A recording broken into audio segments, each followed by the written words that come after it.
Pedabo was started in 1998 with my partner, Jibade, co-founder, and Jibade Fashioner.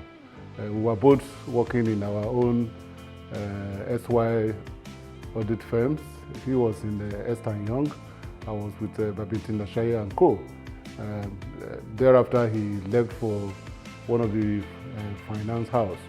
And during that period, we were together as students, ICANN students, and we qualified together, and so we remained friends. And so years after, we were meeting and we were discussing how we will set up our own firm in the future. And as at 1997, the financial sector became a bit, things were not running very well.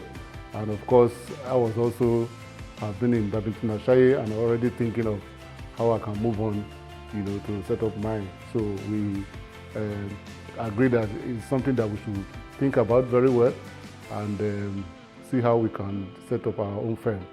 And of course, in 1998, in the early part of 1998, we agreed that we would set up a firm, and then we started thinking about location, name, what are our needs, what is the minimum to start a firm, and of course, in terms of location, we decided that we would rather somewhere very close to where businesses, that we want to target are situated, and of course, that was why we were targeting Ikoyi.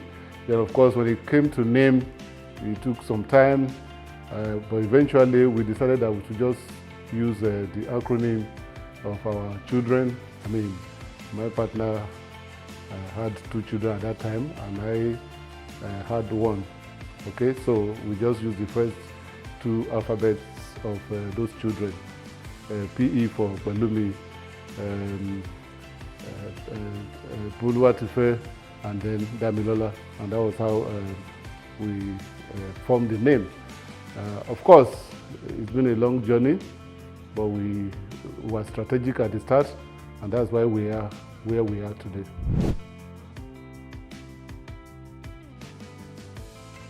For any business that you are starting, the immediate fear is survival. How will the firm fare? Are you likely to survive? The slogan of I'm on my own was all over the place at that time. And in fact, that was my wife's greatest fear, that all these are on my own arrangements. Are you guys very sure? So that was a major one. Then 2 was the fact that acceptability, okay, is a professional service that you want to render, and it is very personal.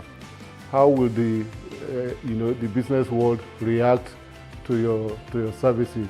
And of course, 3 is the fact that you have to keep training yourself, because what you have is your asset.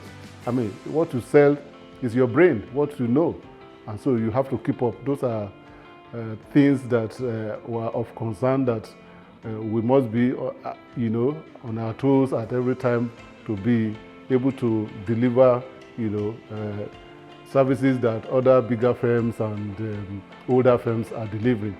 Okay, but of course, by and large, we can see that to a large extent, we have been able to overcome all of those fears, and we're competing very well, and we're delivering services at the highest level.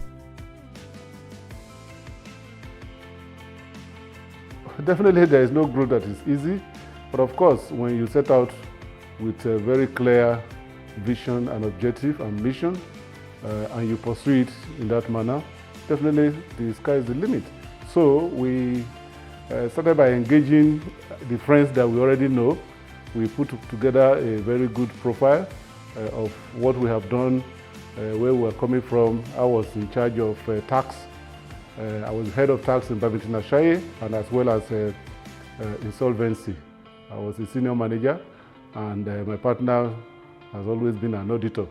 So with the combination, we started engaging our friends and sending proposals out to companies, outlining our services, and just ensure that at the start, it's not only about making money, but about delivering service that people can, refer you to others. So everything had to do with a referral.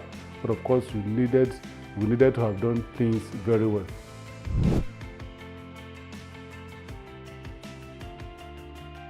Of course, the vision is still running, but of course, at the start, the vision was that we want to set up a firm that will be different from what we have in terms of local firm. Because looking at the top firm at that time, the international firm, it was like, okay, when we start, we'll see whether we'll be able to give them a run for their money. But the important thing then was to even start and be reckoned with locally. And then, of course, we planned to do things differently. We were coming from some firms where traditionally, one man and then and all that. But we wanted a situation where we'll have a firm where staff will be free, where people will be able to grow, and a firm that will outlive us. And of course, we're living that dream. We're only harnessing the vision more so that it can be achieved even when we have left.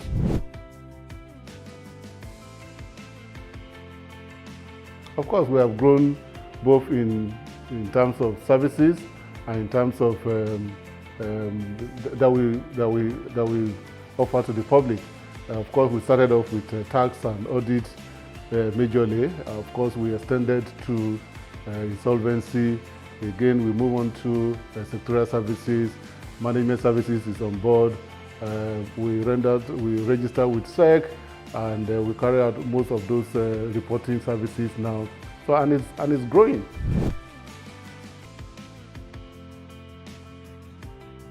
The fact that what we're doing is right. If you continue to do your service, and it's something that is needed, the sky is just the limit.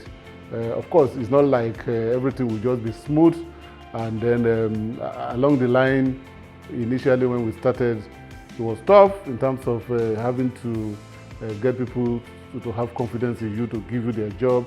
But any one good job that you have, you try to do it with your best. And those are the things that have kept us going. We're grateful to God.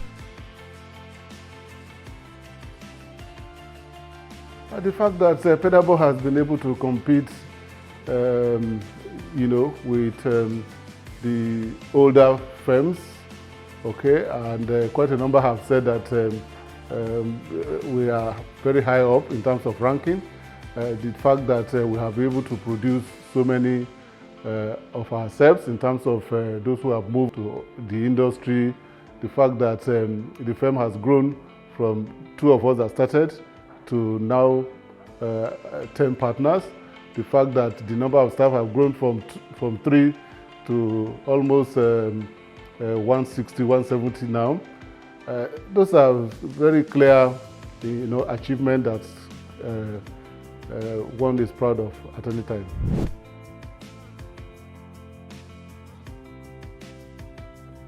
Well, of course, nobody is perfect. We've tried our best in terms of what we set out to do, in terms of ensuring that the staff are confident, in terms of ensuring that the clients are, get the right service at the right price, and of course making ourselves available to our clients whenever they need us. Those are our very key, important attributes.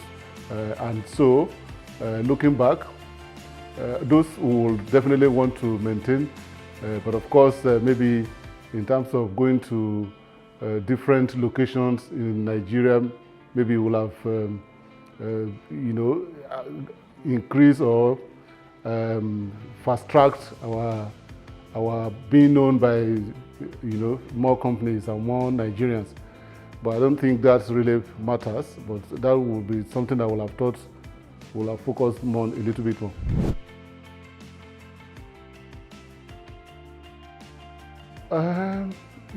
To be successful as a firm, there are quite a number of things that define who you are. Hard work is key, contentment, and ability to sacrifice for the firm. Sacrifice in terms of ensuring that you are able to meet not only your clients' need, but even the staff need.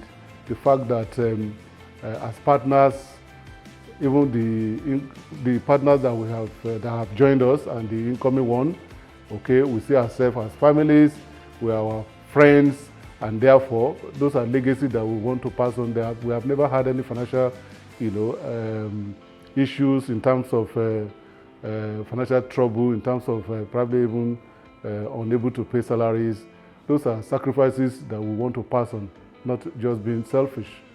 Okay, you must be willing to ensure that the firm's interest is uppermost compared to yours.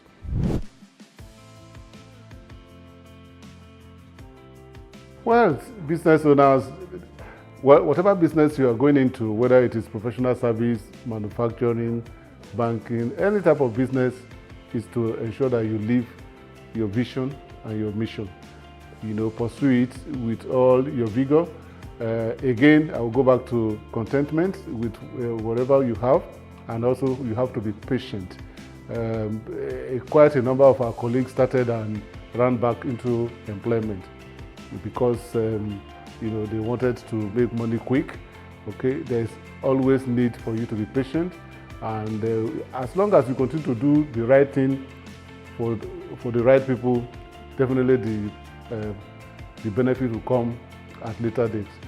So that would be my advice for young people aspiring to set up a firm. It's not something that you do overnight. It's not easy to do it as a part-time work, and of course, it's a personal service. You must be up to date in terms of knowledge and information.